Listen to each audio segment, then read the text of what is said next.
Oke, kita akan masuk dalam acara firman. Mari kita berdoa lebih dulu sebelum kita mendengar firman Tuhan. Bapa di surga, terima kasih bahwa dalam kebaktian ini kami mendapatkan kesempatan, kebebasan, keleluasaan untuk membaca, mendengar, mempelajari, merenungkan sebagian dari firman Tuhan. Kami sekali lagi mohon supaya Engkau hadir baik di sini di gereja maupun dimanapun ada jemaat yang mengikuti melalui YouTube Live. Dan kami berdoa supaya Engkau memimpin acara firman ini baik dalam penyampaian maupun dalam penerimaan. Tolong hamba-Mu dalam menyampaikan, berikan kekuatan jasmani, pikiran, suara, berikan pengurapan, berikan kata-kata, dan berikan apapun yang Dia butuhkan, supaya seluruh firman dan Injil bisa disampaikan dengan baik, dengan benar, dan dengan sejelas-jelasnya. Lengkapi dan bungkus firman dan Injil-Mu dengan kuasa dan pekerjaan Roh-Mu, supaya jangan semua itu keluar dan kembali dengan sia-sia, tapi biarlah semuanya tertanam, tumbuh, berbuah dalam kehidupan kami, itu kemuliaan nama Tuhan. Kami juga berdoa untuk kami semua dalam mendengar, berikan kami hati yang terbuka, berikan kesegaran, berikan konsentrasi yang baik dari awal hingga akhir, dan berikan pencerahan sedemikian rupa sehingga kami betul-betul mengerti firman yang disampaikan. Dan tolong supaya semua kami bukan hanya menjadi pendengar dan pengerti firman, tapi juga penanggap dan pelaku firman, bahkan kalau boleh pemberita firman. Kalau ada orang-orang yang belum percaya, biarlah mereka bisa percaya dan diselamatkan. Yang sudah percaya, biar mereka bisa ditumbuhkan dan didewasakan, dan juga memberitakan firman ini kepada orang-orang lain sehingga lebih banyak orang boleh mendengar firman-Mu. Terima kasih Bapa, kami juga sadar Satan pasti bekerja. Kami mohon kuatkan semua menghadapi godaan dan Satan di dalam bentuk apapun.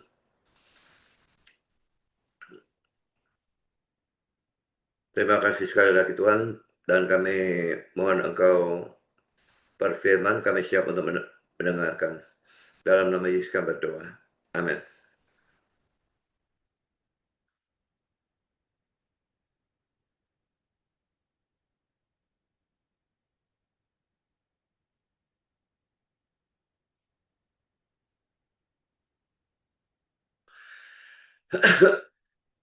Kita membahas seri Injil Matius. Kita sudah menyelesaikan pasal 1 ayat 1 sampai 17 silsilah Yesus di dalam 2 session ya. Tapi sekarang ini hanya 1 session saya kira. Matius 1 ayat 18 sampai dengan 25. Jadi kita membahas Injil Matius secara berurutan ya. Saya bacakan dulu Matius 1 ayat 18 sampai dengan 25. Kelahiran Yesus Kristus adalah seperti berikut. Pada waktu Maria ibunya bertunangan dengan Yusuf, ternyata ia mengandung dari Roh Kudus sebelum mereka hidup sebagai suami istri. Karena Yusuf suaminya seorang yang tulus hati dan tidak mau mencemarkan nama istrinya di muka umum, ia bermaksud menceraikannya dengan diam-diam. Tetapi ketika ia mempertimbangkan maksud itu, malaikat Tuhan nampak kepadanya dalam mimpi dan berkata, Yusuf anak Daud, jangan engkau takut mengambil Maria sebagai istrimu, sebab anak yang di dalam kandungannya adalah dari Roh Kudus. Ia akan melahirkan anak laki-laki, dan engkau akan menamakan dia Yesus, karena dialah yang akan menyelamatkan umatnya dari dosa mereka.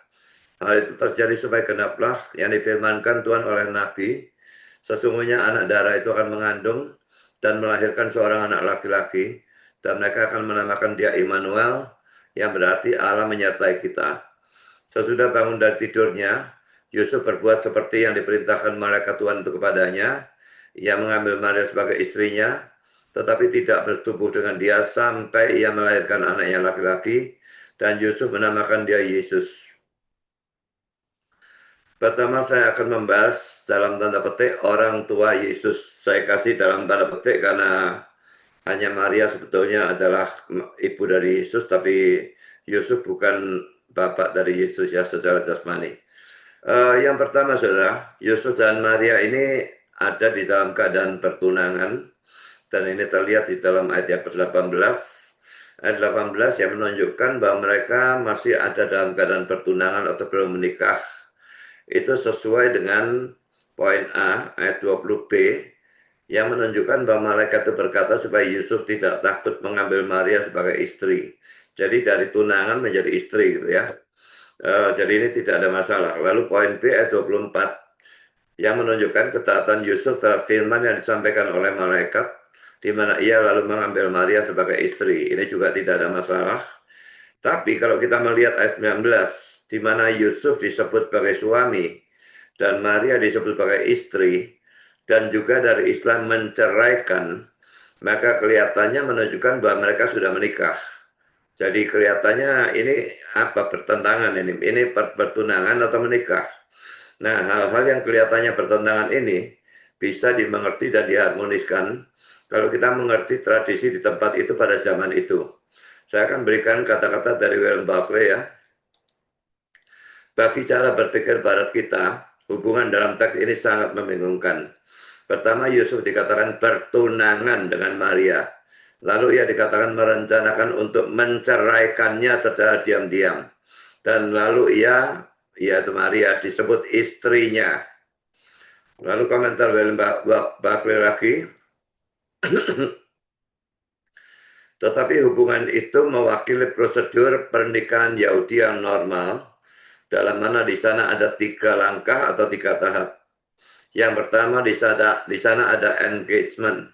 Saya tetap gunakan bahasa Inggris karena kalau diterjemahkan nanti 2 kata ini sama dengan yang nomor 2 ya. Jadi di sana ada engagement. Engagement itu sering dilakukan pada waktu pasangan masih kanak-kanak. Itu biasanya dilakukan melalui orang tua atau melalui seorang comblang profesional. Dan ini sering dilakukan tanpa pasangan yang berhubungan itu pernah saling melihat atau bertemu satu sama lain. Yang kedua, di sana ada betrothal. Betrothal adalah apa yang biasa kita sebut peneguhan dari engagement, ke dalam mana pasangan itu sebelumnya telah masuk. Pada titik engagement ini, yang mereka masuki oleh orang tua atau comblang, bisa diputuskan jika sang gadis tidak mau melanjutkannya. Tapi sekali masuk ke dalam betrothal, itu merupakan sesuatu yang mengikat secara mutlak. Itu berlangsung untuk 1 tahun. Selama tahun itu pasangan itu dikenal sebagai suami dan istri, sekalipun mereka tidak mempunyai hak-hak dari suami dan istri. Itu tidak bisa diakhiri dengan cara lain apapun selain dengan perceraian. Dalam hukum Yahudi, kita sering mendapati apa yang bagi kita merupakan ungkapan yang aneh. Seorang gadis yang tunangannya mati selama tahun betrothal itu disebut seorang perawan yang adalah seorang janda. Adalah pada tahap ini di mana Yusuf dan Maria berada. Mereka bertunangan atau were betrothed. Dan jika Yusuf mau mengakhiri betrothal itu, ia tidak bisa melakukannya dengan cara lain selain dengan perceraian. Dan dalam tahun betrothal itu, Maria secara sah atau hukum dikenal sebagai istrinya.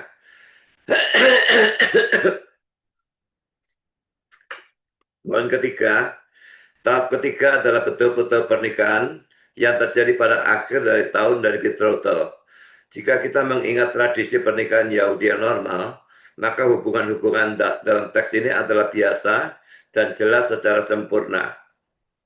Jadi dalam tradisi mereka, tradisi Yahudi ya, memang ada beberapa tahap menuju pernikahan.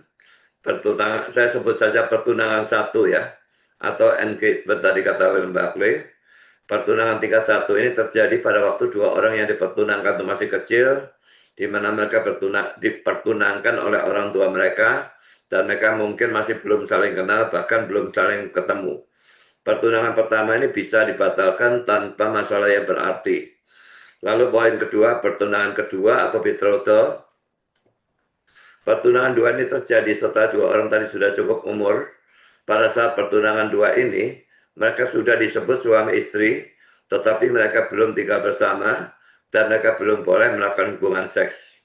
Dalam tradisi Yahudi saat itu, pemutusan pertunangan tingkat 2 ini dianggap sebagai perceraian dan dianggap sebagai dosa. Dan pertunangan tingkat 2 ini hanya berlangsung 1 tahun. Lalu poin ketiga, masuk dalam pernikahan ya. Nah, kebenaran dari tafsiran William Barclay ini bisa dibuktikan dari beberapa ayat Alkitab Perjanjian Lama di bawah ini. Poin A, Ulangan 20 ayat yang ke-7. Dan siapa yang telah bertunangan dengan seorang perempuan, kata perempuan ini dalam King James, RSV dan ESV diterjemahkan wife ya. Jadi pertunangan dengan seorang istri sebetulnya, tetapi belum mengawininya, ia boleh pergi dan pulang ke rumahnya, supaya jangan ia mati dalam pertempuran dan orang lain yang mengawininya. Jadi di sini dia bertunangan dengan seorang istri, tapi belum mengawininya. Nah, ini kan membingungkan kalau untuk tradisi kita ya. Tapi kalau tradisi Yahudi tadi, maka itu sama sekali tidak ada masalah. Sekarang poin B, Ulangan 22, 23, dan 24.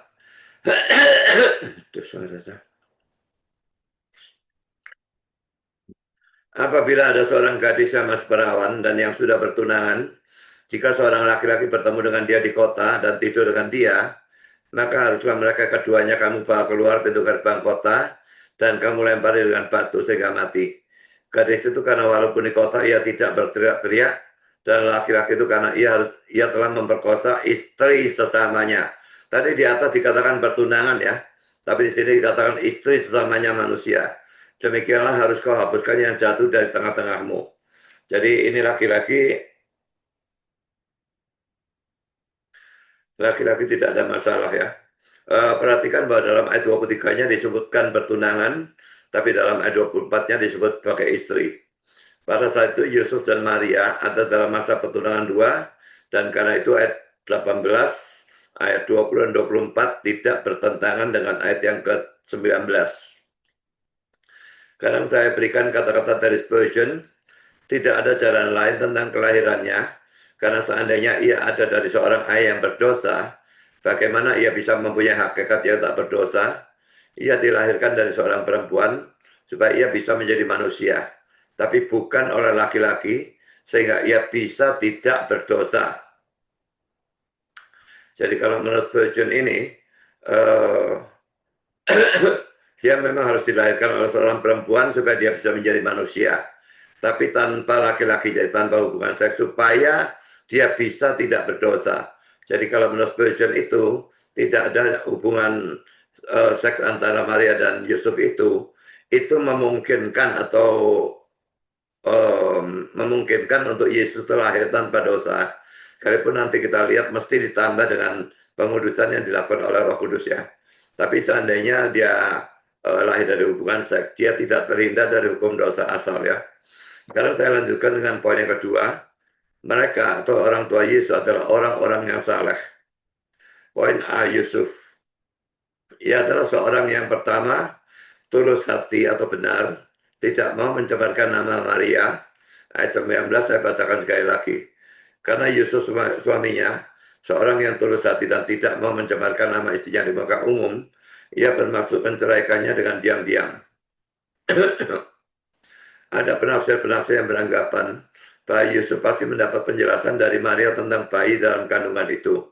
Juga waktu Elizabeth menyebut Maria sebagai ibu Tuhanku, di dalam Lukas 1 ayat 42-45, itu pasti diceritakan oleh Maria kepada Yusuf. Jadi Yusuf mau menceraikan Maria karena dia takut mempunyai istri yang bakal melahirkan Mesias atau anak Allah. Ia merasa tidak layak menjadi suami Maria. Karena itu Maria mengatakan kepadanya, jangan engkau takut mengambil Maria sebagai istrimu, dalam ayat 20b kepada Yusuf. Tetapi berdasarkan apa yang ada dalam ayat 19 ini, menurut saya penafsiran di atas itu sama sekali tidak masuk akal.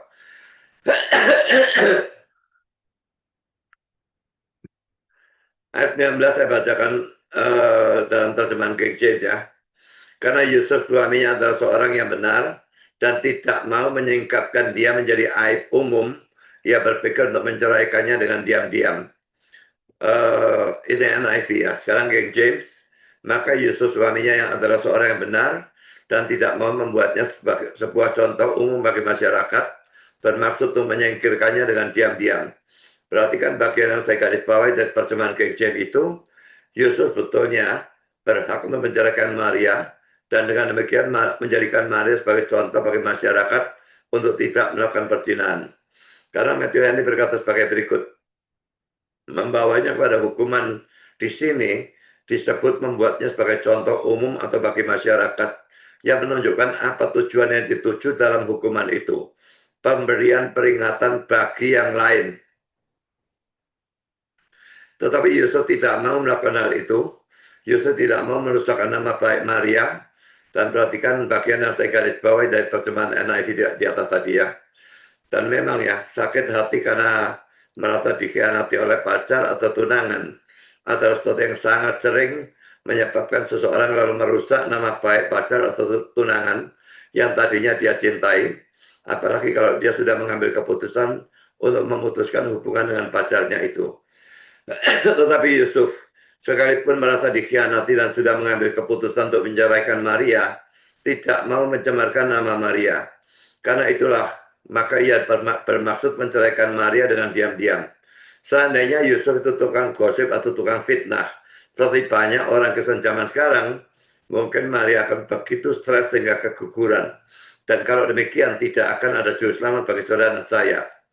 Sebagai penerapan, apakah saudara masih sering merusak nama baik seseorang melalui penyebaran gosip atau fitnah? Saya bacakan Matius 10 ayat yang ke-27. Apa yang kukatakan kepadamu dalam gelap, katakanlah itu dalam terang. Dan apa yang dibisikkan ke telingamu, beritakanlah itu dari atas atap rumah. Sebetulnya ayat ini berlaku untuk firman Tuhan ya. Tapi banyak orang memperlakukannya untuk gosip atau fitnah. Yang kedua, tidak gegabah. Ini terlihat dari ayat 20 di mana dia mempertimbangkan maksudnya untuk menceraikan Maria. Sebagai penerapan, apakah saudara sering melakukan hal-hal tertentu dengan gegabah atau tidak berpikir panjang?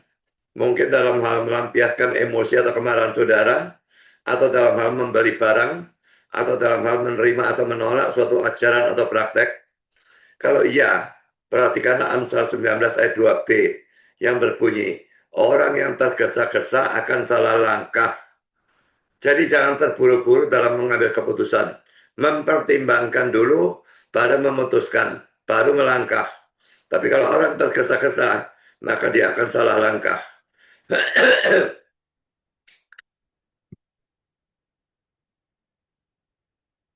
Karena kata-kata dari Matthew Henry, sementara ia memikirkan hal-hal ini dan tidak tahu apa yang harus ia putuskan, Allah dengan murah hati mengarahkan dia pada apa yang harus ia lakukan.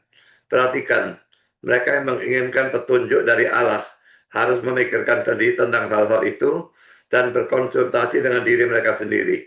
Adalah orang-orang yang berpikir, bukan orang-orang yang tidak berpikir, yang akan dibimbing oleh Allah. Pada waktu ia sedang tidak mengerti dan telah membawa persoalan sejauh mungkin dalam pikiran sendiri, maka Allah datang dengan nasihat. Jadi pertama harus mikir, dan tentu saja kita harus berdoa, maka baru Allah mau memberikan petunjuk. Allah tidak memberikan petunjuk pada orang yang memang tidak mau mikir. Yang ketiga, dia percaya pada firman Tuhan yang disampaikan malaikat Tuhan kepadanya melalui mimpi. Saya bacakan ayat 20 dengan 24 sekali lagi. Tapi ketika ia mempertimbangkan maksud itu suara saya kok parah sekali. Malaikat Tuhan tampak kepadanya dalam mimpi dan berkata, Yusuf anak Daud, jangan engkau takut mengambil Maria sebagai istrimu, sebab anak yang di dalam kandungannya adalah dari Roh Kudus. Ia akan melahirkan anak laki-laki dan engkau akan menamakan dia Yesus, karena dialah yang akan menyelamatkan umatnya dari dosa mereka.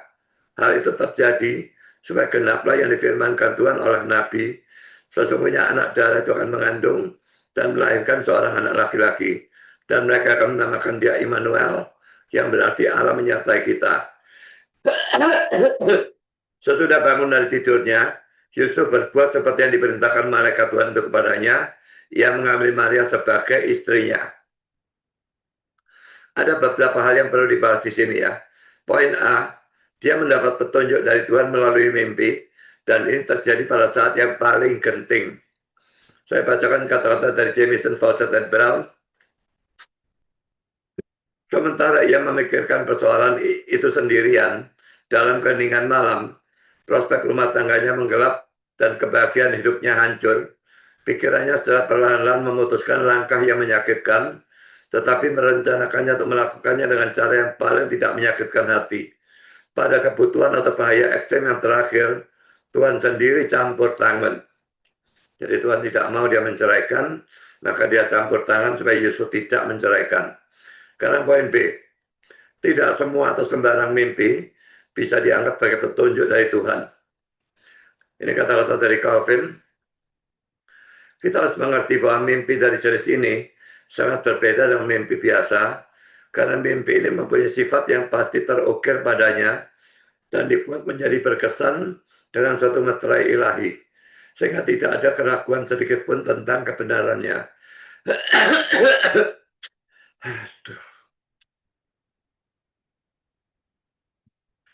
Mimpi yang datang dari Allah disertai oleh kesaksian roh yang membuat orangnya tidak ragu-ragu bahwa Allah lah yang berbicara. Karena poin C, kalaupun Allah tidak atau jarang menggunakan cara memimpin seperti ini pada zaman sekarang, tapi kalau dia mau, dia tetap bisa dan memimpin kita melalui mimpi ya. Ini kata-kata dari Matthew Henry. Pengarahan yang luar biasa seperti ini tidak boleh kita harapkan sekarang, tetapi Allah tetap mempunyai cara-cara untuk menyatakan pikirannya dalam kasus-kasus yang meragukan oleh petunjuk-petunjuk dari providensia, perdebatan hati nurani, dan nasihat dari teman-teman yang setia. Karena itu, dengan menerapkan peraturan umum dari firman tertulis pada setiap hal-hal ini, kita harus dalam semua langkah dari kehidupan kita, khususnya pada belokan atau perubahan yang besar darinya, seperti dalam kasus Yusuf ini, mendapatkan pimpinan dari Allah, dan kita akan mendapatkan bahwa apa yang ia minta dari kita adalah aman dan menyenangkan atau enak untuk dilakukan. Karena poin D, kata-kata malaikat dalam mimpi itu sebetulnya amat tidak masuk akal. Coba renungkan ya, andai kata saudara menjadi Yusuf, di mana tunangan saudara tahu-tahu menjadi hamil, tanpa saudara sendiri melakukan hubungan seks, apa saudara bisa mempercayai kata-kata malaikat yang menyatakan bahwa kehamilan dari Roh Kudus? Hebatnya Yusuf percaya pada firman Tuhan yang disampaikan oleh malaikat itu. Aduh, saya jengkel sekali.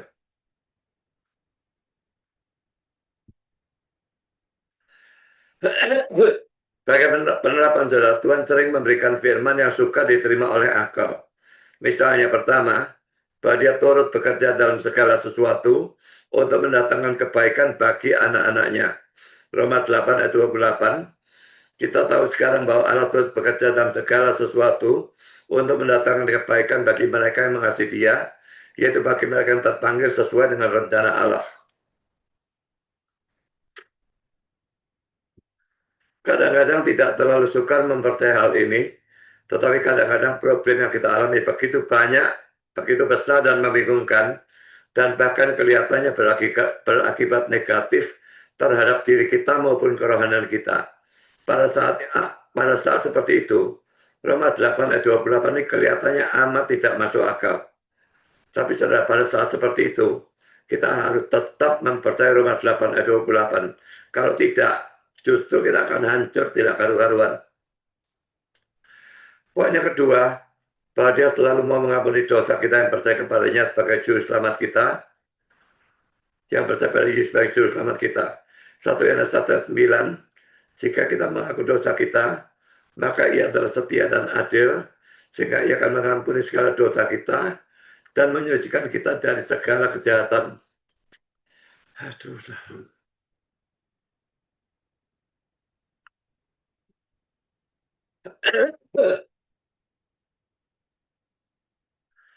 Kadang-kadang tidak sukar bagi kita untuk percaya pada hal ini, tapi pada saat-saat tertentu, misalnya pada kita melakukan dosa yang sangat hebat atau terkutuk, atau pada saat kita melakukan dosa yang sama berulang-ulang hingga ribuan kali, maka sukar bagi kita untuk percaya bahwa Allah tetap mau mengampuni dosa itu.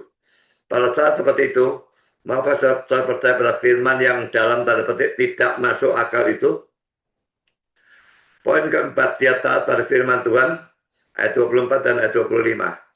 Sesudah bangun dari tidurnya, Yusuf berbuat seperti yang diperintahkan malaikat Tuhan itu kepadanya. Ia mengambil Maria sebagai istrinya, tetapi tidak bertumbuh dengan dia, sampai ia melahirkan anaknya laki-laki, dan Yusuf menamakan dia Yesus. Hal-hal yang perlu disoroti tentang ketaatan Yusuf ini ya. Pertama, poin A, ia taat secara langsung atau tidak menunda. Ayat 24, sesudah bangun dari tidurnya, Yusuf berbuat seperti yang diperintahkan malaikat Tuhan itu kepadanya, yang mengambil Maria sebagai istrinya.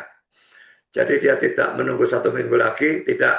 Begitu bangun, dia melakukan apa yang diperintahkan, dia mengambil Maria sebagai istrinya.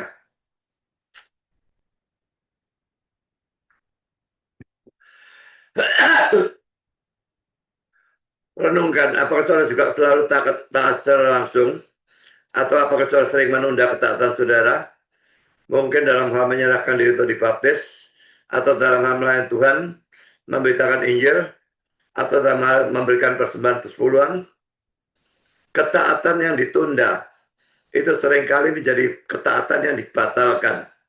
Jadi ya hati-hati dengan hal seperti itu. Yang poin B, Yusuf menikah dengan Maria. Kata-kata dalam ayat 24 akhir yang mengatakan bahwa Yusuf mengambil Maria sebagai istrinya, jelas menunjukkan pernikahan Yusuf dan Maria. Ini perlu ditekankan untuk menghadapi ajaran gila dari pendeta Yusuroni yang begitu menekankan keperawanan abadi dari Maria, sehingga mengatakan bahwa Yusuf dan Maria tidak pernah menikah, dan bahkan menantang pendengarnya untuk menunjukkan di kitab suci bagian mana Yusuf dan Maria pernah menikah. Padahal ayat ini jelas-jelas mengatakan Yusuf dan Maria menikah. Orang itu gila luar biasa saya pikir ya. Rupanya dia tidak pernah baca Alkitab atau gimana. Poin C, dia tidak malu mengambil Maria sebagai istri, padahal Maria sudah mengandung sebelum Maria menikah, sebelum mereka menikah, dan Maria tidak mengandung dari dia. Apakah ia tidak mempertimbangkan apa kata para tetangga, keluarga, dan teman kalau mereka melihat bahwa Maria melahirkan anak, sekalipun baru menikah selama 5 bulan atau 6 bulan? Renungkan, apakah sudah sering tidak mentaati firman Tuhan karena malu? Apakah sudah sering tidak memberitakan Injil karena malu? Malu atau tidak malu, kalau itu diperintahkan, kita harus melakukan. Poin D, dia rela untuk tidak bertubuh dengan Maria sampai Yesus lahir. Ini suatu pengorbanan yang besar ya. Kita lihat dalam ayat 24 dan ayat 25. Sesudah bangun dari tidurnya, Yusuf berbuat seperti yang diperintahkan malaikat Tuhan kepadanya. Ia mengambil Maria sebagai istrinya, tetapi tidak bertubuh dengan dia sampai ia melahirkan anak laki-laki, dan Yusuf menamakan dia Yesus. Tidak adanya pertubuhan sampai Yesus lahir merupakan sesuatu yang penting, karena perempuan yang melahirkan Yesus haruslah seorang perawan. Bandingkan ayat 23 dengan Yesaya 7 ayat 14. Saya bacakan ayat 22 dan 23 ya. Hal itu terjadi supaya genaplah yang difirmankan Tuhan oleh Nabi. Sesungguhnya anak darah itu akan mengandung dan melahirkan seorang anak laki-laki, dan mereka akan menamakan dia Immanuel, yang berarti Allah menyertai kita. Ini diambil dari Yesaya 7:14. Saya bacakan Yesaya 7:14. Sebab itu Tuhan sendirilah yang akan memberikan kepadamu suatu pertanda. Sesungguhnya seorang perempuan muda mengandung dan akan melahirkan seorang anak laki-laki, dan ia akan menamakan dia Immanuel. Nah, perempuan muda ini salah terjemahannya sebetulnya ya. Dan RSV menerjemahkan a young woman, ini juga sama salahnya. Dalam King James, NIV, NASB, ASV, New King James, dan YLT diterjemahkan a virgin atau the virgin, seorang perawan atau sang perawan. Dan menikah tetapi tidak bertubuh jelas merupakan suatu pengorbanan. Tapi Yusuf rela mengalami semua itu. Renungan sekali lagi. Apa saudara mau mentaati firman Tuhan kalau hal itu membutuhkan pengorbanan? Memang mentaati firman Tuhan yang tidak membutuhkan pengorbanan itu gampang. Tapi seringkali ketaatan pada firman Tuhan itu membutuhkan pengorbanan. Misalnya mesti pergi ke gereja, mesti keluar duit, atau mesti memberikan persembahan persepuluhan dan sebagainya. Harus ada pengorbanan. Tetapi apakah saudara mau berkorban? Atau cuma mau ketaatan yang murahan yang tidak membutuhkan pengorbanan apa-apa? Apakah saudara tetap ke gereja sekalipun hujan? Apa saudara tetap ke gereja karena tidak ada kendaraan sehingga harus mengeluarkan ongkos taksi? Karena poin E, dia menamakan anak itu Yesus sesuai dengan firman yang disampaikan oleh malaikat tadi dalam ayat 23 dan 25. Saya tidak usah bacakan yang ini ya. Karena poin B, Maria, dia mau dipakai oleh Tuhan untuk mengandung dan melahirkan Yesus dalam Lukas 1 ayat yang 38. Kata Maria, sesungguhnya aku ini adalah hamba Tuhan. Jadilah padaku menurut perkataanmu itu. Lalu malaikat itu meninggalkan dia. Padahal jelas semua ini akan menimbulkan salah pengertian dari banyak orang termasuk dari Yusuf. Dan bahkan pasti akan menimbulkan banyak ejekan dan hinaan kepadanya. Dan ini menunjukkan kerelaan Maria laki-laki sama seperti Yusuf. Tadi mau berkorban, Marianya juga mau berkorban bagi Tuhan. Sebagai penerapan, Tuhan tidak bisa dan tidak mau memakai orang yang tidak mau berkorban bagi dia. Kalau saudara merasa sukar atau berat untuk berkorban bagi Tuhan, renungkan penderitaan dan pengorbanan yang Yesus sudah lakukan bagi saudara pada waktu dia menebus dosa saudara di atas kayu salib. Kalau dia mau berkorban seperti itu bagi saudara, sudah seharusnya saudara pun mau berkorban bagi dia. Dia bukan cuma berkorban, dia bahkan mati bagi kita. Jadi kalau kita harus mati bagi dia, itu bukan tuntutan yang terlalu besar. Karena poin sih, Yesus dan Maria adalah orang-orang yang saleh. Tapi mereka sama sekali bukan orang yang suci sebagaimana dipercaya oleh gereja Katolik ya. Kitab suci memang sering menceritakan tentang orang yang saleh yang bahkan dikatakan tidak bercela. Seperti Nuh dalam Kejadian 6 ayat 9, Ayub, Zakaria dan Elizabeth. Saya bacakan ayat-ayatnya ya. Kejadian 6 ayat 9, inilah riwayat Nuh. Nuh adalah seorang yang benar dan tidak bercela di antara orang-orang sejamannya. Dan Nuh itu hidup bergaul dengan Allah. Lalu Ayub pasal 1 ayat 1 dan 8, ada seorang laki-laki di tanah Uz bernama Ayub. Orang itu saleh dan jujur. Ia takut akan Allah dan menjauhi kejahatan. Ayat 8. Lalu bertanyalah Tuhan kepada iblis, apakah engkau memperhatikan hambaku Ayub? Sebab tiada seorang pun di bumi seperti dia, yang demikian saleh dan jujur, yang takut akan Allah dan menjauhi kejahatan. Sekarang Ayub 2 ayat yang ketiga, firman Tuhan kepada iblis, apakah engkau memperhatikan hambaku Ayub? Sebab tiada seorang pun di bumi seperti dia, yang demikian saleh dan jujur, yang takut akan Allah dan menjauhi kejahatan. Ia tetap tekun dalam kesalehannya, meskipun engkau telah membujuk aku melawan dia, untuk mencelakakannya tanpa alasan. Lalu Lukas 1 ayat 5 dan ayat 6, pada zaman Herodes Raja Yudea, adalah seorang imam yang bernama Zakaria dari rombongan Abia. Istrinya juga berasal dari keturunan Harun, namanya Elizabeth. Keduanya adalah benar di hadapan Allah dan hidup menurut segala perintah dan ketetapan Allah, ketetapan Tuhan dengan tidak bercacat.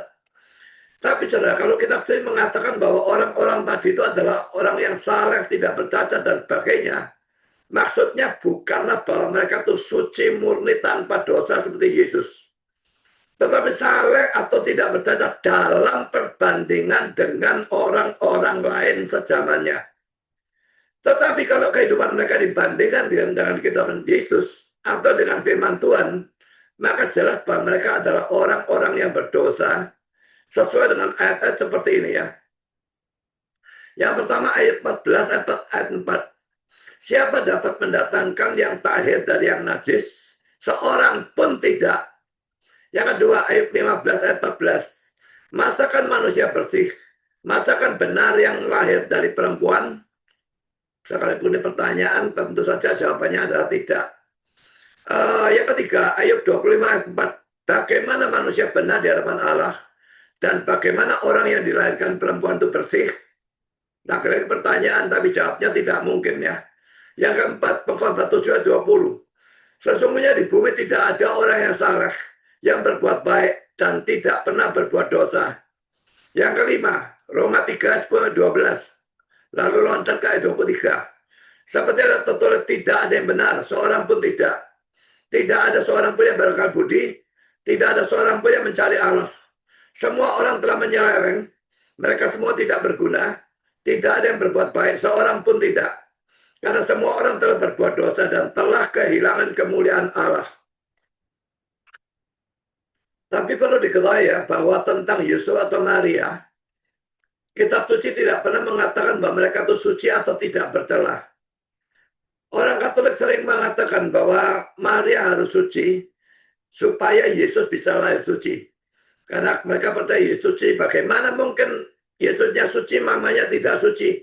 Kalau mamanya tidak suci, Yesusnya tidak suci. Tetapi ini salah ya. Karena pertama, kesucian Yesus itu terjadi karena pekerjaan Roh Kudus. Nanti saudara lihat poin kedua Romawi dan nomor 4 di bawah.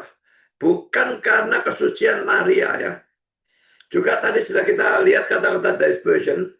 Karena Yesus bukan lahir karena hubungan seks, maka itu membebaskan dia dari hukum dosa asal.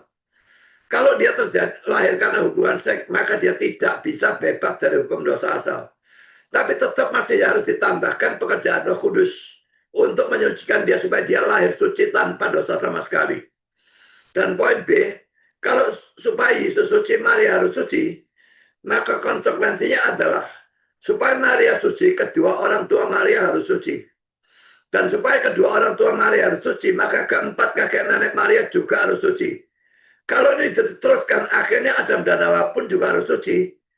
Dan ini jelas adalah hal yang bertentangan dengan kitab suci yang orang Katolik pun pasti tidak akan mau menerimanya. Tapi kalau mereka menolak ini, mereka memberikan argumentasi yang tidak konsisten. Karena poin D, ketaatan mereka menyebabkan penderitaan, tetapi dari situ timbul kemuliaan atau kebahagiaan. Saya akan bacakan Lukas 1 ayat 46 sampai 49. Lalu kata Maria, jiwaku memuliakan Tuhan, dan hatiku bergembira karena Allah juru selamatku. Sebab ia telah memperhatikan kerendahan hambanya. Sesungguhnya mulai dari sekarang, segala keturunan akan menyebut aku berbahagia. Karena yang Maha Kuasa telah melakukan perbuatan-perbuatan besar kepadaku, dan namanya adalah kudus. Kehidupan Kristus sendiri juga demikian. Ia harus melalui penderitaan dan salib. Dan setelah itu baru timbul kebangkitan dan kemuliaan. Itu juga jalan yang harus kita tempuh. Ketaatan dan pelayanan yang harus kita lakukan demi Tuhan pasti membawa penderitaan. Makin kita taat dan makin pelayanan kita sesuai kehendak Tuhan, makin banyak penderitaan. Tetapi akhirnya kita akan membawa, itu akan membawa kemuliaan bagi kita. Bandingkan dengan dua ayat di bawah ini ya. Pertama Roma 8 ayat 18. Sebab aku yakin bahwa penderitaan zaman sekarang ini tidak dapat dibandingkan dengan kemuliaan yang akan dinyatakan kepada kita.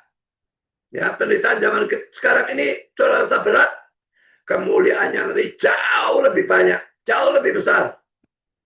Dan ayat yang mirip sekali, 2 Korintus 4 ayat 17. Sebab penderitaan ringan yang sekarang ini mengerjakan bagi kami kemuliaan kekal yang melebihi segala-galanya, jauh lebih besar daripada penderitaan kami. Di sini ada kata ringan ya, penderitaan ringan yang sekarang ini. Nah yang nanti kemuliaan ini sebetulnya ada kata weight di dalam bahasa Inggrisnya. Tapi tidak bisa dimasukkan di dalam terjemahan Indonesia. Kalau dimasukkan kalimatnya jadi kacau. Jadi hanya bisa saudara lihat di dalam bahasa Inggris ada kata weight di dalam kalimat yang bagian B ya. Jadi yang sekarang ringan, yang nanti itu berat. Ya beda sekali. Jadi kalau dalam 2 Korintus 4 ayat 17 Paulus menyebut penderitaan ringan, itu bukan karena penderitaannya di dunia ini betul-betul ringan ya. Bandingkan dengan 2 Korintus 1 ayat 8b dan 9a yang menunjukkan hebatnya penderitaan Paulus ya. Saya bacakan 2 Korintus 1 ayat 8 dan 9.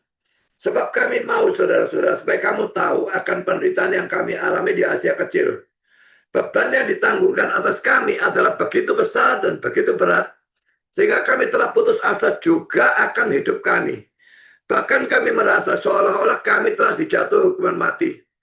Tetapi hal itu terjadi supaya kami jangan menaruh kepercayaan pada diri kami sendiri, tetapi hanya kepada Allah yang membangkitkan orang-orang mati. Tapi hanya dalam perbandingan dengan besarnya kemuliaan yang menantikan dia, baru yang sekarang dianggap ringan ya. Tapi sebetulnya kalau dikatakan betul-betul ringan dan zaman sekarang ini tidak ya, karena adanya ayat ini. Tapi sekarang di sini berat, tapi nanti kemuliaan itu jauh lebih berat, besar. Ya, jadi bayangkan itu saja pada waktu saudara mengalami penderitaan yang saudara sangat berat, rasanya seperti dihukum mati, seperti yang Paulus katakan ini. Tapi pikirkan nanti itu jauh lebih hebat. Dengan memikirkan itu sudah bisa menanggung penderitaan yang berat yang sekarang ini. Sebagai penerapan, poin A, semua ini menunjukkan bahwa ajaran teologi kemakmuran dan sejenisnya yang banyak diajarkan oleh gereja-gereja atau pendeta-pendeta zaman sekarang adalah tidak benar dan bahkan sesat. Kitab suci tidak pernah mengajarkan bahwa kalau kita ikut Yesus maka kita akan jadi kaya, sukses, bebas dari segala problem, sembuh dari segala penyakit dan sebagainya. Itu omong kosong yang tidak pernah ada dalam Alkitab. Alkitab mengatakan sebaliknya. Makin saudara beriman dan makin saudara taat, makin saudara melayani, makin saudara dipakai Tuhan, makin saudara menderita. Karena poin B, kalau saudara banyak mengalami penderitaan, janganlah kecewa dan putus asa. Bertekunlah, bersabarlah dalam menghadapi kesukaran itu, karena ada saatnya kemuliaan yang Tuhan janjikan akan menjadi milik saudara. Karena poin yang ketiga, kehidupan mereka setelah kelahiran Yesus. Mereka hidup seperti suami istri biasa, dan mereka pasti juga melakukan hubungan seks dan memperoleh anak-anak dari pernikahan itu. Ini terlihat dari beberapa hal ya. Poin A, ayat 24 dan ayat 25 mengatakan bahwa mereka tidak bersetubuh sampai Yesus lahir. Secara implisit ini menunjukkan bahwa setelah Yesus lahir, mereka melakukan persetubuhan itu. Sebagai ilustrasi ya, kalau dikatakan bahwa anak saudara libur sampai tanggal 5 Januari, maka itu berarti bahwa setelah itu mereka tidak akhir libur. Ini tahun 1997 nih, sebentar ya saya betulkan aja lah. 2027 itu aja lah ya. Sekarang saya berikan komentar dari Tasker yang berkata sebagai berikut. Arti yang utama atau kuat dari ayat ini kelihatannya adalah bahwa setelah kelahiran anak sulung Maria, Yusuf melakukan hubungan seks yang normal dengannya, dan seperti yang ditunjukkan oleh McNeil, konstruksi bahasa Yunani yang digunakan di sini selalu menunjukkan dalam perjanjian baru bahwa tindakan yang bertentangan terjadi atau akan terjadi setelah saat yang ditunjukkan oleh kata sampai. Ya, jadi yang sebelum ini dan setelah ini akan bertentangan dengan adanya kata sampai itu ya. Jadi kalau yang sebelumnya itu tidak melakukan hubungan seks, setelahnya itu melakukan hubungan seks itulah. Itu Robinson mengatakan begini. Yusuf hidup dalam pertarakan dengan Maria sampai kelahiran Yesus. Matius tidak mengatakan bahwa Maria tidak melahirkan anak-anak selain Yesus. Kata-kata yang sulung di sini tidak merupakan bagian asli atau orisinil, tetapi merupakan bagian dari teks dalam Lukas 2 ayat 7. Keperawanan abadi dari Maria tidak diajarkan di sini. Yesus mempunyai saudara-saudara laki-laki dan perempuan, dan arti yang wajar adalah bahwa mereka adalah anak-anak yang lebih muda dari Yusuf dan Maria, dan bukan anak-anak Yusuf dari pernikahan sebelumnya. Sebagai catatan ya, Ed Robertson ini memberikan penafsiran berdasarkan versi King James yang mempunyai tambahan kata-kata yang sulung di dalam Matius 1 ayat yang 25. Saya bacakan King James-nya dalam Matius 1:25 versi King James ya. And you her not till she had brought forth her firstborn son, and he called his name Jesus. Dan tidak mengenalnya sampai ia telah melahirkan anaknya yang sulung, dan ia menamakannya Yesus. Jadi kata yang sulung ini tidak ada, ini diambil dari Lukas 2 ayat 7 dan ditambahkan ke sini. Sekarang saya lanjutkan dengan jawaban dari pihak Katolik. Kata until atau sampai tidak selalu diartikan demikian. Sebagai contoh saudara, 1 Korintus 15 ayat 25, karena ia harus memegang pemerintahan sebagai raja, yaitu Yesus ya, harus memegang pemerintahan sebagai raja sampai Allah meletakkan semua musuhnya di bawah kakinya. Nah ini tentu tidak berarti bahwa setelah Allah meletakkan semua musuh Yesus di bawah kakinya, Yesus berhenti memerintah sebagai raja. Lalu 1 Timotius 4 ayat 13, sementara itu sampai aku datang, bertekunlah dalam membaca kitab-kitab suci, dalam membangun dan dalam mengajar. Ini juga tentu tidak berarti bahwa pada saat Paulus datang, Timotius tidak perlu lagi bertekun membaca kitab suci. Jadi memang mereka punya argumentasi dalam hal ini, tapi ada jawaban balik dari saya ya. Kalaupun kata until bisa digunakan seperti itu, tentu juga bisa digunakan seperti yang saya berikan di atas ya. Saya berikan contoh dalam Matius 2 ayat 15, dan tinggal di sana hingga Herodes mati. Hal itu terjadi supaya genaplah yang difirmankan Tuhan oleh Nabi, dari Mesir kupanggil anakku. Di sini jelas bahwa Yusuf dan Maria tidak terus tinggal di sana setelah Herodes mati. Mereka hanya tinggal di sana hingga Herodes mati atau sampai Herodes mati. Kata sampai dan hingga tadi itu sama dalam bahasa Yunani-nya. Matius 11 ayat 13, sebab semua nabi dan kitab Taurat bernubuat hingga tampilnya Yohanes. Kata tampilnya itu sebetulnya tidak ada, hingga Yohanes. Nah, sebetulnya sampai Yohanes ya.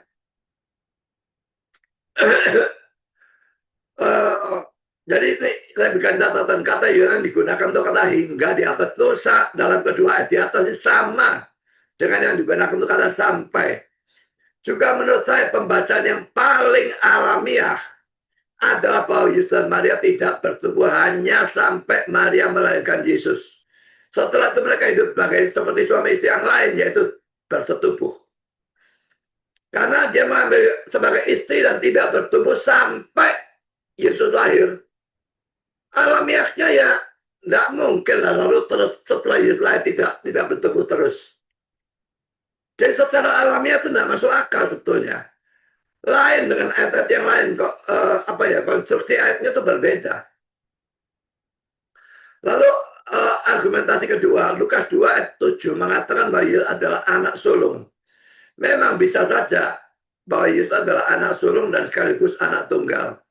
Jameson, Fawcett, dan Brown mengatakan bahwa kata sulung tidak harus diartikan bahwa ada adik-adiknya.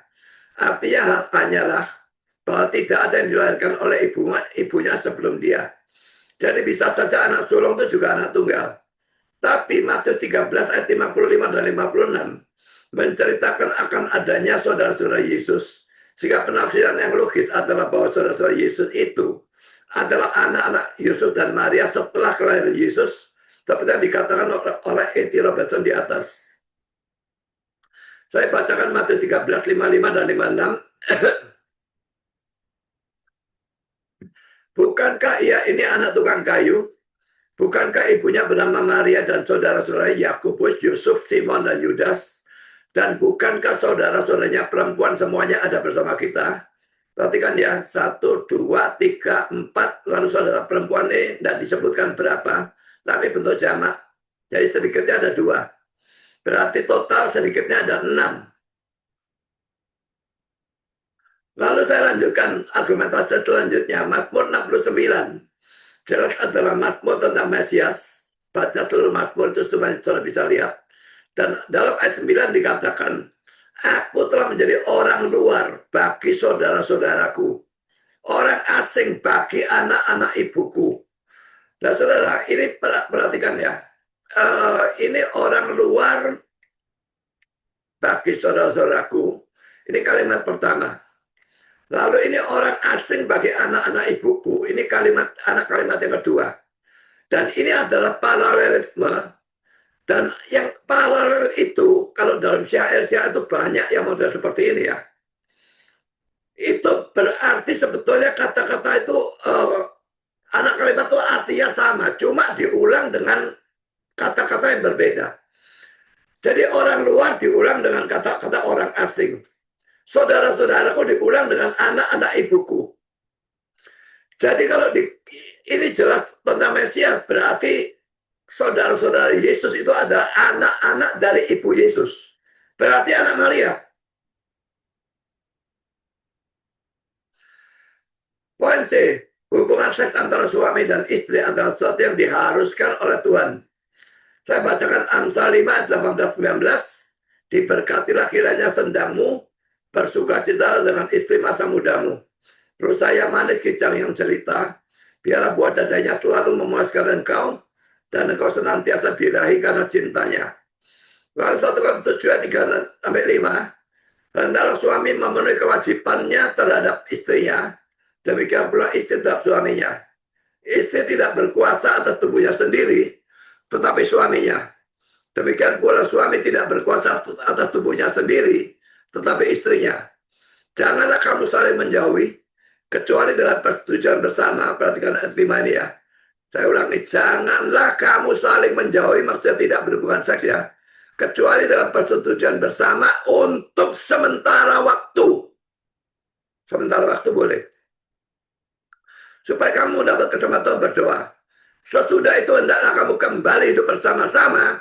Hubungan seks lagi. Supaya iblis jangan menggodai kamu.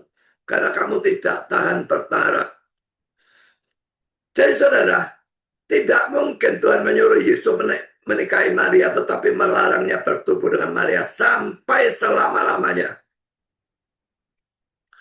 Poin D, keperawanan Maria hanya dibutuhkan sampai Yesus lahir untuk menggenapi nubuat dalam Yesaya 7 ayat yang ke-14. Seorang perawan mengandung dan sebagainya itu ya. Tetapi setelah itu keperawanan Maria tidak dibutuhkan lagi. Dan tidak ada satu ayat pun yang mendukung doktrin keperawanan abadi dari Maria. Ini hanyalah sesuatu dogma yang muncul dari orang-orang yang sentimental.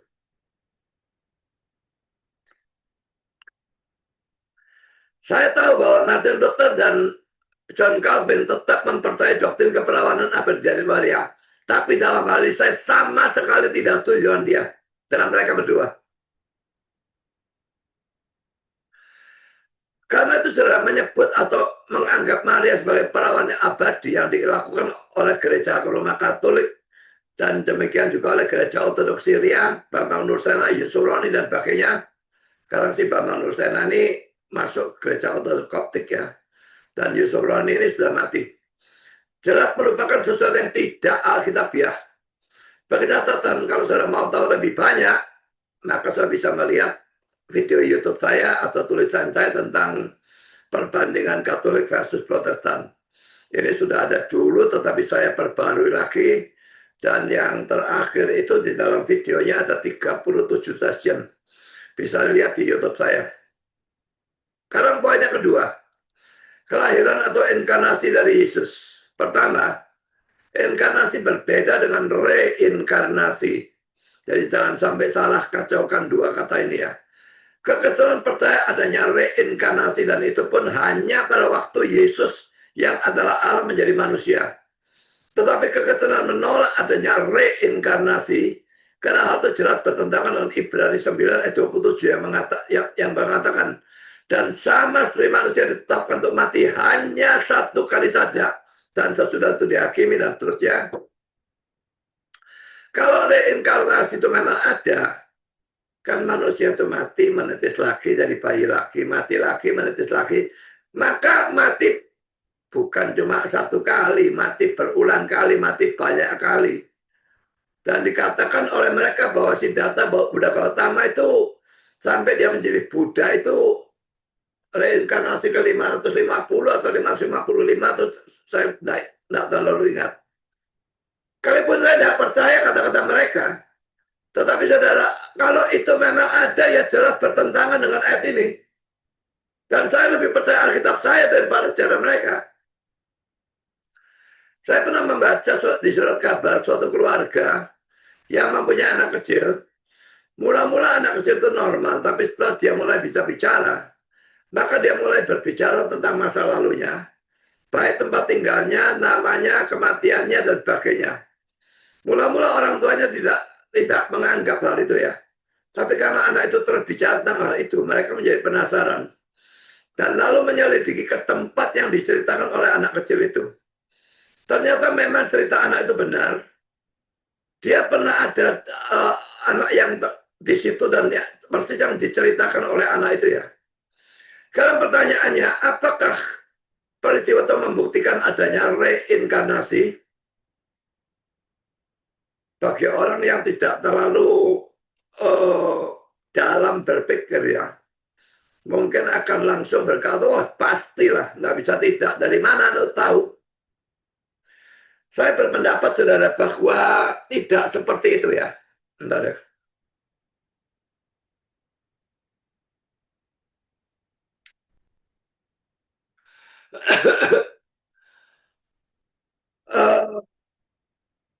Kemungkinan yang lain yang bisa menjelaskan ya adalah bahwa orang yang mati itu mempunyai kuasa gelap atau kerasukan setan. Dan pada waktu dia mati, setannya pindah ke anak kecil itu yang lahir baru lalu menceritakan masa lalunya. Sehingga segala informasi tentang orang yang mati itu lalu dimiliki oleh anak kecil itu. Dan cerita-cerita seperti ini banyak terjadi, saudara. Ya tidak banyak-banyak gimana, tapi bukan cuma 1-2 kali.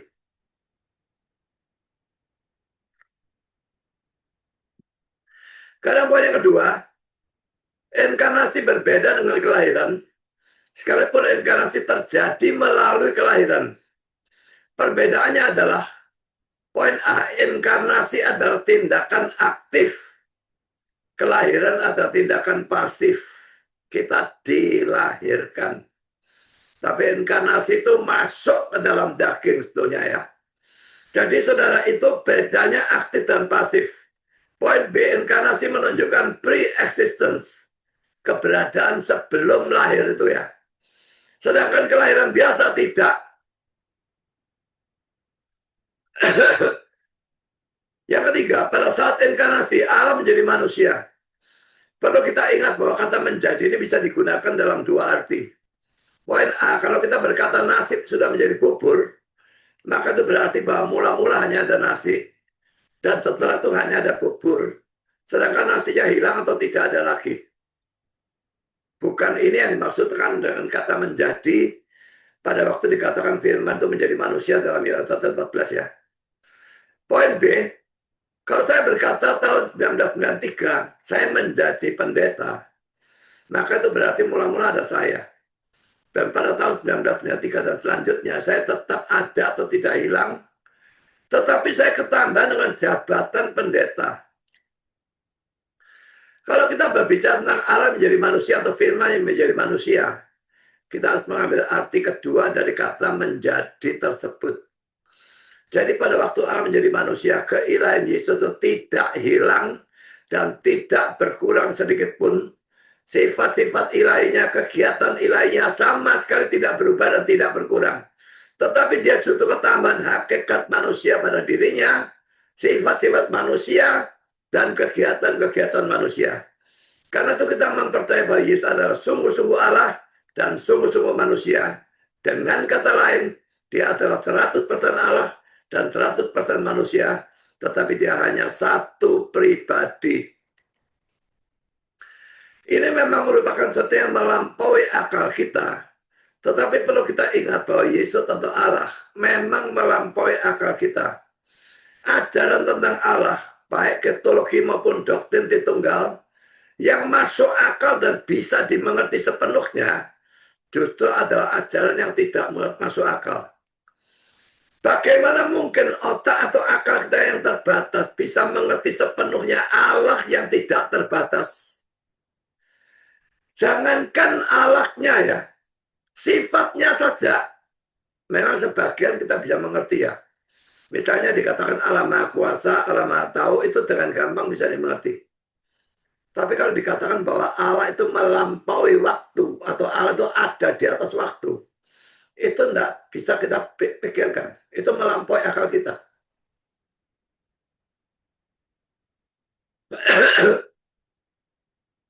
Jadi kalau saudara mendengar ada orang bisa menjelaskan Allah Tritunggal secara jelas sehingga betul-betul total dimengerti, itu justru ajaran sesat.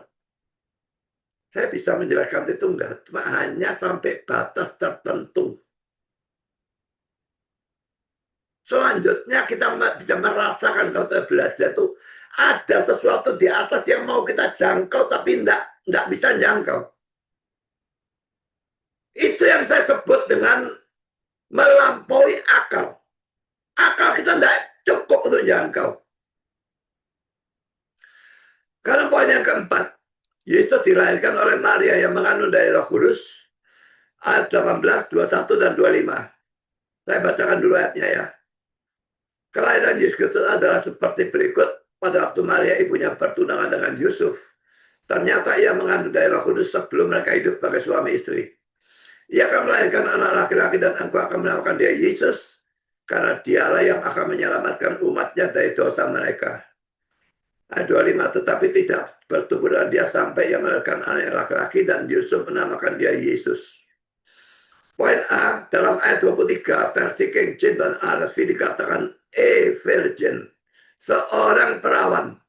Tapi yang benar adalah seperti dalam NIV dan NASB, yaitu the virgin, sang perawan.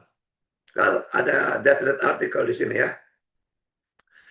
Jameson, Fauta, dan Brown mengatakan, lihatlah seorang perawan.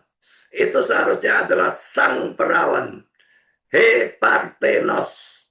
Persis seperti dalam bahasa Ibrani, ha'alma, yang berarti perawan yang khusus atau tertentu, yang ditentukan pada pembedaan yang tidak ada taranya ini. Poin B, Yesus memang adalah anak Maria, tapi dia bukanlah anak Yusuf.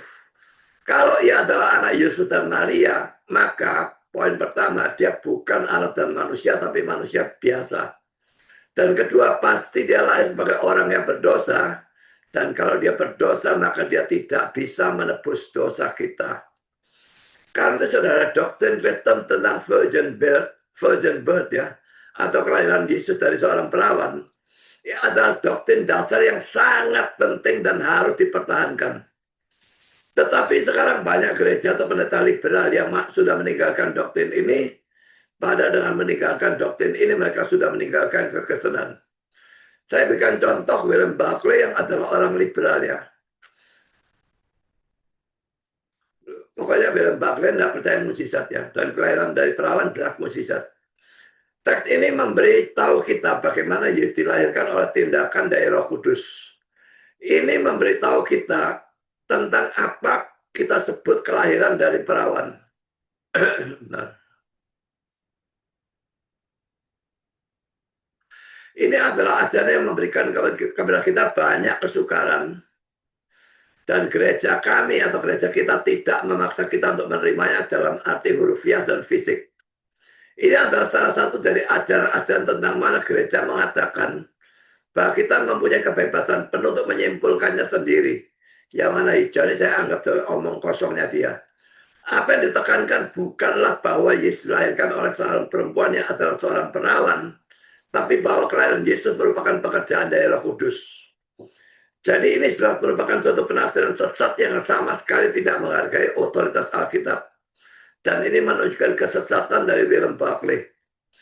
Jadi saya menggunakan William Barclay itu hanya dalam hal-hal yang lain yang tidak berhubungan dengan mukjizat. Kalau saya berhubungan dengan mukjizat, tafsiran dia pasti kacau balau. Gereja manapun yang tidak mengharuskan doktrin kelahiran Yesus dari seorang perawan, itu adalah gereja yang sesat.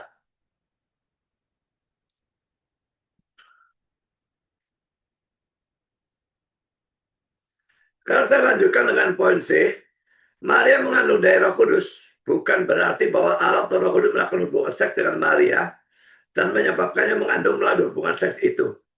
Dalam dongeng-dongeng kafir kita sering membaca tentang dewa yang berhubungan seks dengan manusia sehingga mempunyai anak. Tetapi kekristenan tidak mengajarkan hal seperti itu. Maria mengandung dari Roh Kudus artinya Roh Kudus melakukan suatu mujizat sedemikian rupa sehingga Maria yang adalah seorang perawan bisa mengandung tanpa hubungan seks dengan siapapun juga. Poin D, bahwa Maria mengandung dari Roh Kudus ini belum menjamin bahwa Yesus bisa lahir suci. Yang 3 ayat 6 dan ayat 25 ayat 4. Saya bacakan ayat 36. Apa yang dilahirkan dari daging adalah daging, dan apa yang dilahirkan dari roh adalah roh. Ayat 25 ayat 4. Bagaimana manusia benar di hadapan Allah, dan bagaimana orang yang dilahirkan perempuan itu bersih. Yesus bisa suci karena saat pertama ia ada dalam kandungan roh Maria. Roh Kudus sudah menguduskannya atau menyucikannya, dan Roh Kudus terus menjaga dan menguasai dia sedemikian rupa sehingga dia tidak bisa berbuat dosa. Saya akan bacakan ayat ini ya.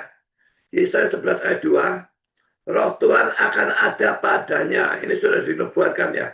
Roh hikmat dan pengertian, roh nasihat dan keperkasaan, roh pengenalan dan takut akan Tuhan. Lukas 1:35. Jawab mereka itu kepadanya, Roh Kudus akan turun atasmu dan kuasa Allah yang Maha Tinggi akan menaungi engkau. Sebab itu anak yang akan kau lahirkan itu akan disebut kudus, anak Allah. Yohanes 1:14, firman itu telah menjadi manusia dan diam di antara kita.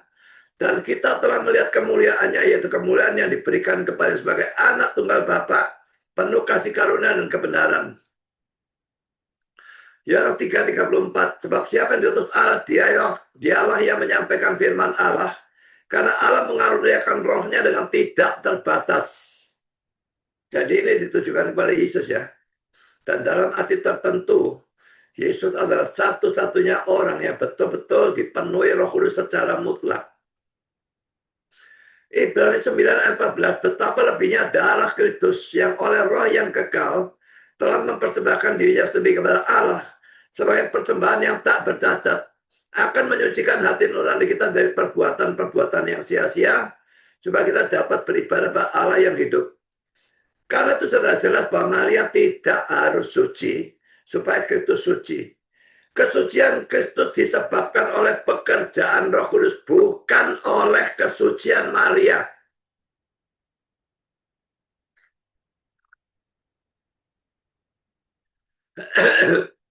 Poin kelima, kelahiran Yesus dari perawan Maria merupakan pengendapan dari Yesaya 7:14.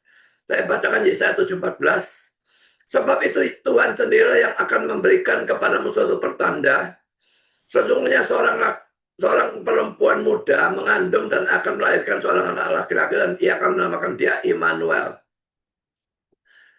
Poin A, saudara, ada yang berpendapat, misalnya Calvin ya, bahwa kelahiran Kristus adalah satu-satunya pengenapan dari Yohanes 7 ayat 14.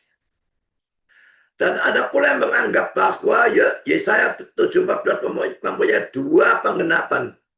Yang pertama adalah kelahiran dari anak Yesaya di dalam Yesaya 8 ayat 3 dan 4. Dan yang kedua adalah dalam kelahiran Yesus Kristus ini.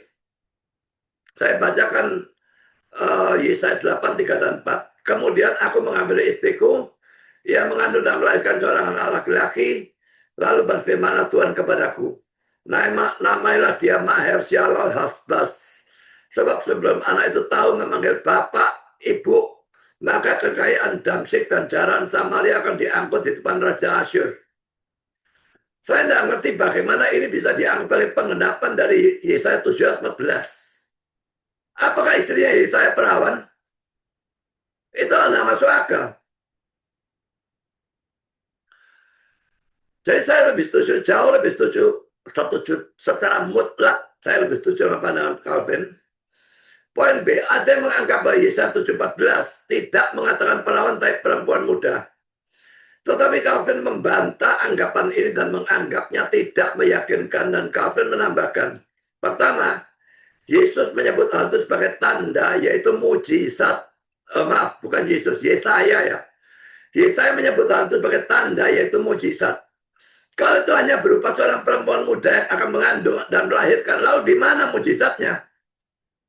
Termasuk kalau itu diterapkan kepada Yesaya tadi, mujizatnya di mana?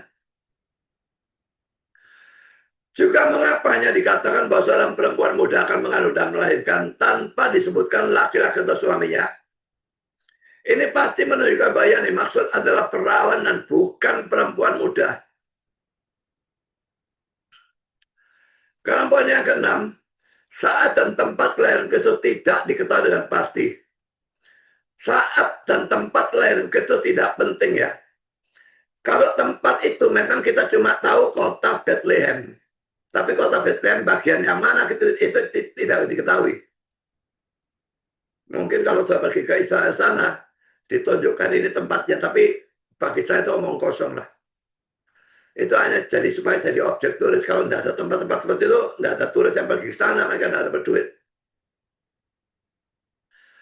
Jadi saat dan tempat kelahiran Yesus itu tidak penting. Yang penting adalah fakta bahwa Yesus Kristus Juru Selamat dunia sudah lahir.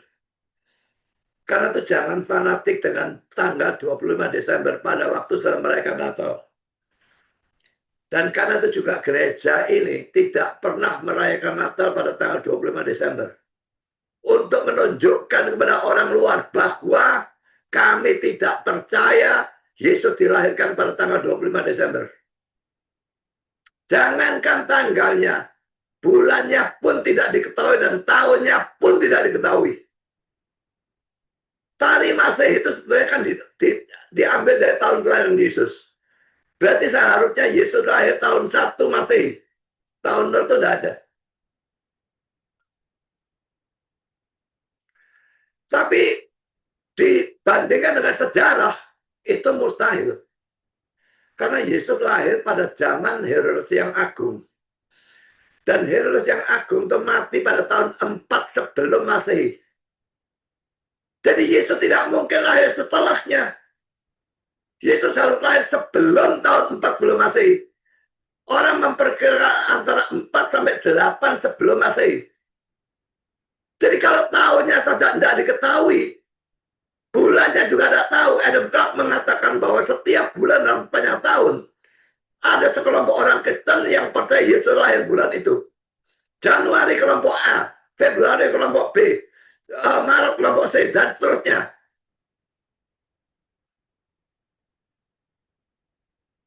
Bambang Nursena membuat suatu video yang mengatakan Natal memang tanggal 25 Desember, dia buat perhitungan. Bagi saya omong kosong, saya berikan bantahan ada dalam video saya. Poin ketiga, tujuan kedatangan Yesus. Ada banyak tujuan kedatangan Yesus ke dalam dunia, seperti memberitakan Injil atau firman Tuhan, memberikan teladan hidup, dan sebagainya. Tetapi ingat ya, tujuan utama kedatangan Yesus dalam dunia ini dinyatakan dalam ayat 21b. Yesus karena dialah yang akan menyelamatkan umatnya dari dosa mereka. Dia datang tujuan utama menjadi penebus dosa, menjadi juru selamat dosa. Ada dua hal yang perlu disoroti atau ditekankan. Kata dia ini ya. Yang saya garis bawah itu dalam bahasa Yunani-nya ditekankan. Mengapa perlu ditekankan? Mungkin karena Tuhan tahu bahwa orang sering mengganti Yesus dengan hal-hal yang berhubungan dengan Yesus. Seperti gereja, baptisan, perbuatan baik, dan sebagainya. Tidak. Semua itu tidak bisa menyelamatkan. Hanya dia, Yesus, yang bisa menyelamatkan kita dari dosa atau hukuman dosa. Secara tidak langsung, ini juga menunjukkan bahwa kalau Yesus tidak datang, maka tidak ada keselamatan. Semua manusia dari Adam sampai kiamat, termasuk saudara saya, akan masuk ke neraka. Poin kedua, kata-kata dari dosa mereka menunjukkan bahwa dalam beriman kepada Yesus, saudara harus percaya kepadanya sebagai juru selamat dosa. Saudara yang berdosa, saudara seharusnya dihukum, tapi dia menggantikan dan memikul hukuman yang seharusnya bagi saudara. Itu artinya percaya kepada dia sebagai juru selamat dosa. Jadi saudara harus percaya sebagai juru selamat dosa, bukan sekedar sebagai pelaku mujizat, teladan, pemberi berkat, penyembuh penyakit, dan sebagainya. Kalau saudara percaya Yesus cuma sekedar pelaku mujizat, teladan, pemberi berkat, penyembuh penyakit, maka saudara percaya kepada Yesus itu hanya untuk hidup dunia ini ya. Tapi percaya sebagai penebus dosa, kita percaya kepadanya untuk hidup yang akan datang. Itu yang terutama kan. Coba dilihat 1 Korintus 15 ayat 19. Jikalau kita hanya dalam hidup ini saja menaruh pengharapan pada Kristus, maka kita adalah orang-orang yang paling malang dari segala manusia. Mengapa? Karena tetap dianggap sebagai orang Kristen, sehingga pada zaman ini orang Kristen dianiaya kan.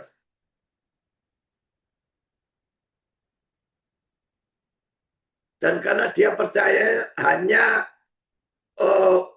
dalam hidup ini, dia bukan percaya sebagai juru selamat dosa, dia tidak masuk surga. Berarti di dunia menderita, nanti mati, masuk neraka juga. Karena itu dikatakan orang-orang yang paling malang dari segala manusia. Demikian juga dalam penginjilan yang saudara lakukan, hal inilah yang harus saudara tekankan. Kalau dalam penginjilan saudara terus berbicara tentang kesembuhan ilahi atau mujizat, maka saudara akan menghasilkan dalam tanda petik petobat yang hanya percaya kepada Yesus sebagai dokter atau penyembuh atau pelaku mujizat. Itu tidak menyelamatkan dia. Tetapi kalau dalam penginjilan saudara menceritakan kematian Yesus untuk menebus dosa, maka saudara akan menghasilkan petobat sejati yang betul-betul percaya kepada Yesus sebagai juru selamat dosa. Sekarang mari kita bahas ayat 21 ini. Poin A, nama Yesus. Firman Tuhan menyuruh Yusuf menamai anak itu Yesus. Sebetulnya dua-dua ya, baik Yusuf maupun Maria. Yang Maria didatangi malaikat dan diberitahu akan mengandung dan juga dikatakan bahwa anak itu harus dinamakan Yesus. Tapi di sini saya bahas yang Yusufnya ya. Jadi firman Tuhan menyuruh Yusuf menamai anak itu Yesus karena dialah yang akan menyelamatkan umatnya dari dosa mereka. Ayat 21. Sebetulnya nama Yesus itu sama dengan nama Yosua ya. Yosua dalam perjanjian lama sama artinya ya. Kadang-kadang disebut Yesua atau Yosua. Itu sama semua. Nama Yosua itu berarti Yahweh adalah keselamatan. Atau Yahweh menyelamatkan. Ini kata-kata Philip Buckley. Yesus adalah bentuk Yunani dari nama Yahudi Yosua. Dan Yosua berarti Yehova adalah keselamatan. Pulpit Commentary. Yesus ini merupakan bentuk Yunani dari nama Yosua yang begitu dikenal. Tapi nama itu mempunyai arti dan sejarah. Sebetulnya itu adalah Hosea atau Hosua, sang penolong.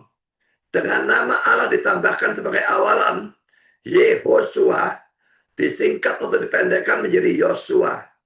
Jadi artinya secara lengkap, Allah penolong kita. Tapi dalam mimpi, diberikan suatu terjemahan yang sangat lengkap atau penuh dari nama itu, diucapkan untuk menyatakan misi Mesias sebagai menyelamatkan umatnya dari dosa mereka. Dan kata-kata dari dosa mereka secara sengaja dikontraskan dengan dari kesukaran mereka. Sehingga sifat moral dan rohani dari misi itu dibuat dari jelas.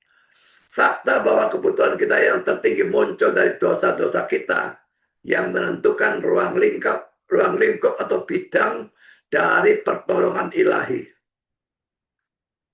Saudara, kalau kita ditolong secara jasmani, secara moral, itu memang pertolongan. Tapi saudara, itu sifatnya sementara. Tapi kalau kita ditolong atau ditebus di dalam persoalan rohani, maka itu sifatnya kekal. Carilah yang sifatnya rohani ini, bukan yang sifatnya moral. Kan saya lanjutkan dengan kata-kata Matthew Henry, Yesus adalah nama yang sama dengan Yosua, hanya akhirnya diganti untuk menyesuaikannya dengan bahasa Yunani. Bagi catatan pertama,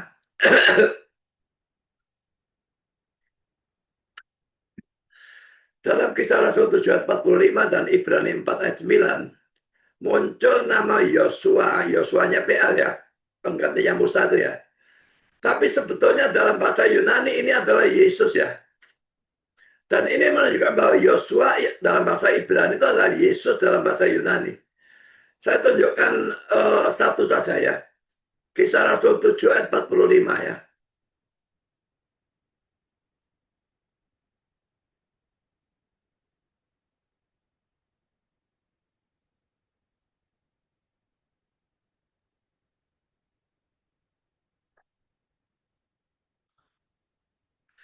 Ini Yosua ya.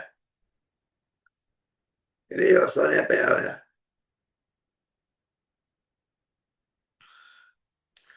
Ini King James menerjemahkan Jesus. Yunaninya Yesus. Yesus ini karena bentuk genitif ya. Genitif case ya. Tapi dalam nominatifnya Yesus ini ya.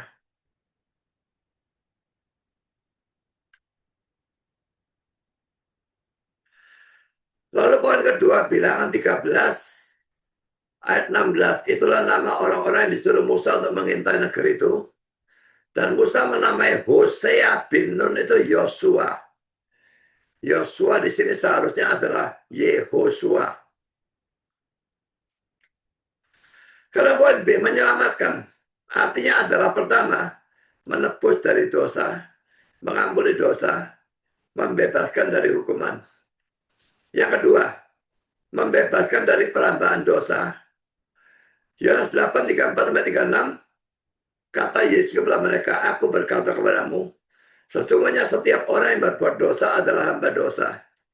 Dan hamba tidak tetap tinggal di dalam rumah, tapi anak tetap tinggal dalam rumah. Jadi apabila anak itu memerdekakan kamu, kamu pun benar-benar merdeka. 1 Petrus 2 ayat 24. Ia sendiri telah memikul dosa kita di dalam tubuhnya di kayu salib, supaya kita yang telah mati terhadap dosa hidup untuk kebenaran. Oleh biru-birunya kamu telah sembuh. Dengan demikian kita yang tadinya tidak bisa berbuat baik, total depravity itu ya, sekarang setelah kita percaya Yesus kita bisa berbuat baik. Dengan kata lain kita mengalami pengudusan. Ini kata-kata Matthew Henry. Kristus datang untuk menyelamatkan umatnya, bukan dalam dosa mereka, tetapi dari dosa mereka. Untuk membeli bagi mereka bukan suatu kebebasan untuk berbuat dosa, tetapi suatu kebebasan dari dosa. Untuk menebus mereka dari semua kejahatan. Titus 2:14, dan dengan demikian menebus mereka dari antara manusia. Wahyu 14 ayat 4. Bagi dia sendiri yang terpisah dari orang-orang berdosa. Saya bacakan ayat referensinya ya. Titus 2 saya baca mulai 13. Dengan menantikan penghadapan kita yang penuh bahagia dan penyataan kemuliaan Allah yang Maha Besar dan Juru Selamat kita Yesus Kristus yang telah menyerahkan dirinya bagi kita untuk membebaskan kita dari segala kejahatan dan untuk menguduskan bagi dirinya suatu umat kepunyaannya sendiri yang rajin berbuat baik. Wahyu 14 ayat 4. Mereka adalah orang-orang yang tidak menyemalkan dirinya dengan perempuan-perempuan karena mereka murni sama seperti perawan. Mereka adalah orang-orang yang mengikuti anak domba itu kemana saja ia pergi. Mereka ditebus dari antara manusia bagi korban-korban sulung bagi Allah dan bagi anak domba itu. Orang Kristen yang sejati harus mengalami kedua hal tersebut di atas ini ada. Tapi zaman sekarang banyak orang Kristen yang yakin kalau dosanya diampuni, tapi hidupnya sama sekali tidak berubah. Kalau saudara adalah orang seperti itu, ingat, Yakobus berkata bahwa iman tanpa perbuatan adalah mati. Yakobus 2, 17 dan 26. Juga perhatikan kutipan kata-kata J.C. Ryle dalam bukunya berjudul Holiness di bawah ini ya. Poin A, orang kudus dalam diri siapa tidak terlihat apapun kecuali keduniawian atau dosa adalah sejenis monster yang tidak dikenal dalam Alkitab. Kutipan keduanya dikutip oleh J.C. Ryle dari John Owen. Aku tidak mengerti bagaimana seseorang bisa adalah orang percaya yang sejati kalau bagi dia dosa bukanlah beban, kesedihan, dan kesukaran yang terbesar. Kutipan ketiga, aku takut bahwa kadang-kadang dilupakan kalau Allah telah mengawinkan pembenaran dan pengudusan. Tidak usah diragukan bahwa mereka memang adalah dua hal yang berbeda. Tapi yang satu tidak pernah ada tanpa yang lain. Semua orang yang dibenarkan juga dikuduskan. Dan semua yang dikuduskan juga dibenarkan. Apa yang telah dipersatukan Allah, jangan ada yang berani menceraikannya. Kutipan yang keempat, ia dan dosa harus bertengkar. Saudara dan dosa sudah harus kewekeran. Ya. Kalau ia mau berteman dengan Allah, kalau saudara mau berteman dengan Allah, saudara harus kewekeran dengan dosa saudara. Tidak bisa didiamkan. Poin C, umatnya. Ini tidak bisa diartikan orang Yahudi saja, tapi harus diartikan orang pilihan Allah dari semua bangsa. Yesus memang tidak datang hanya untuk bangsa Yahudi saja. Ini terlihat dengan jelas dari ayat-ayat seperti Kejadian 12 ayat 3. Aku akan memberkati orang-orang yang memberkati engkau. Ini engkau ini Abraham ya. Dan mengutuk orang-orang yang mengutuk engkau. Dan perhatikan ya, kata-kata yang bagian akhirnya yang saya tekankan ya. Olehmu, semua kaum di muka bumi akan mendapat berkat. Tidak bisa tidak, ini maksudkan oleh ayat ini adalah keturunan Abraham, yaitu Yesus ya. Karena semua kaum mendapat berkat dari Abraham itu tidak bisa tidak, harus dari Yesusnya nanti. Lalu Matius 28 ayat 19, karena itu pergilah, jadikanlah semua bangsa muridku, baptislah mereka dalam nama Bapa dan Anak dan Roh Kudus. Jadi saudara, orang Islam itu seringkali berkata bahwa Yesus datang hanya untuk bangsa Israel atau bangsa Yahudi, tidak untuk bangsa-bangsa lain. Itu omong kosong, jangan pernah percaya mereka. Ayat ini dengan jelas mengatakan jadikan semua bangsa muridku. Dan ayat ini tidak akan pernah diucapkan oleh Yesus seandainya dia tidak menghendaki semua bangsa menjadi murid Yesus.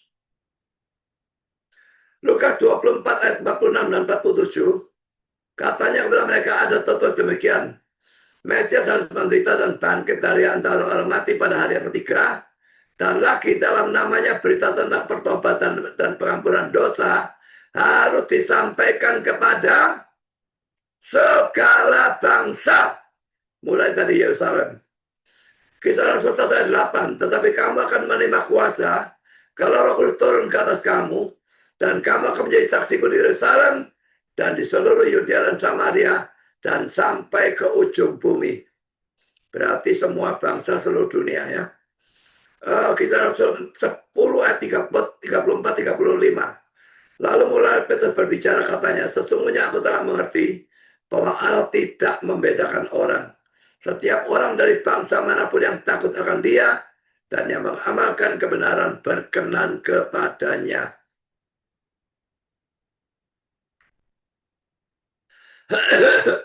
Sekarang poin D, cara Kristus menyelamatkan.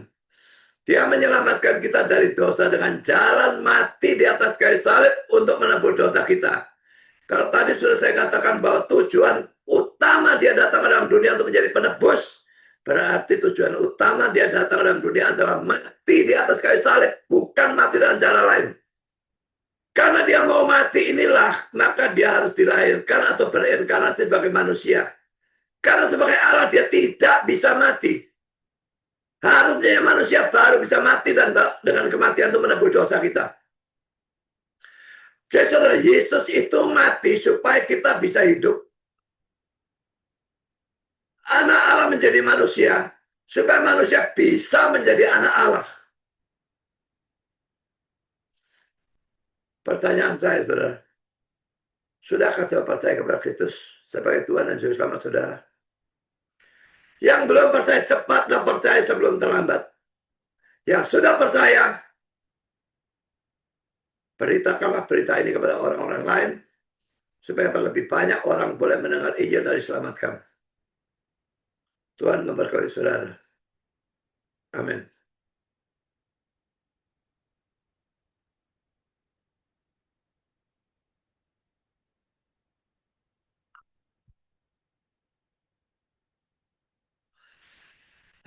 Mari kita berdoa.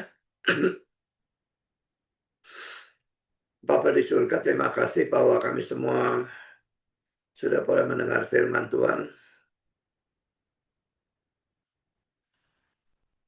Dan kami berdoa supaya apa yang sudah kami pelajari bisa berguna bagi kami. Bukan hanya mengerti teks yang sukar tentang istri, suami, tunangan, cerai, dan sebagainya. Tetapi juga dalam pembahasan ayat selanjutnya tentang keperawanan abadi dari Maria yang tidak seharusnya dipercaya. Juga tentang keberdosaan Maria, kesucian Yesus, penebusan Yesus. Penebusan yang Yesus lakukan untuk manusia berdosa dan sebagainya. Kalau ada orang-orang yang belum sungguh-sungguh percaya, tolong mereka untuk bisa percaya dan diselamatkan. Dan untuk yang sudah percaya, tolong supaya mereka memberitakan Injil ini kepada orang-orang lain, supaya lebih banyak lagi orang boleh mendengar Injil dan diselamatkan. Terima kasih Bapa, dalam nama Yesus kami berdoa. Amin.